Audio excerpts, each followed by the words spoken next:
already talked about knees and tripod, so I will not talk about this too much. But understand that you can also lock an over-under. And me personally, I prefer the over-under, just because you can trap your partner. Okay, the double under is solid, but trust me, if you have a proper over-under, it's even better in my opinion. So we do it from here again. Let's assume my partner has one underhook. And I personally sometimes give it up. Okay, I also sometimes give up double unders if I need to. But let's say he has an underhook and I have an underhook. What I need to do here is break his elbow positioning. If I just lock over his elbow and I try to lock the body lock, exactly, he can elevate his elbow, and now even if I try to pull him back, he can off-balance me to my side, and I really don't want to do this. So my weight has to be properly distributed.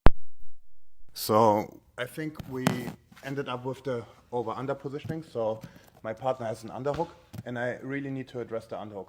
Sometimes I give him a little bit of the underhook elbow positioning, but we can come to this a little bit later. So I go as deep as possible in this case with my underhook. And now if he tries to off-balance me with his underhook, I drop my weight. So my head switches from the neck a bit lower. And this is the same idea that I use in the overhook method. I think we filmed it for Fanatics, so it should come very soon. And now I can connect my hands again. So it's pretty much the same idea. I'm not really pulling my partner in completely. I'm only pulling him in to let my body weight fall on my hands. So now if he tries to use the underhook, really try to use it, I pull it down, and now I fall on his underhook. And now he's trapped. And this is why I prefer the over-under method, just because I can trap his hand. And now if I should pass, he is not only wedged in place, he is also trapped. Okay, so let's come back. Also, I will connect it a bit closer now, but again, I go in, he has an underhook, I get my own underhook. Instead of locking it high, I go a bit lower. So now if he tries to use the underhook, I can just pull myself into my partner. And now I trapped his arm, and if he tries to use the underhook again, it's almost impossible. Look at how I position my weight with the high body lock. Can you go away for a second? So what most people do wrong is that they use this and they pull it in.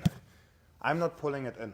I only pull it in enough so I can let my body fall on my hands. And what I look for is to not have my weight on the knees. I have my weight on my hands. So I fall on my hands, okay? And then in the end you can pull it. Imagine having no space between the hands and your torso when your partner lays down. If you have space like this, it's not uncomfortable for your partner. But if you're like this, it's very uncomfortable. And this is what I mean by even if, oh, sorry guys, I need to open this, perfect. And this is what I mean, even if I have bad overhook positioning. So let's say he has an underhook, and this time I fuck it up so my elbow is still high. Now if he tries to use the underhook, I still use the same method by falling on it. And even if he has a better underhook now, just because I minimize the space between me and him by laying on my hands, it should be very difficult for him to move me with the underhook. And now we can proceed with our passes. Sorry, Linus. Okay, let's go to the next topic.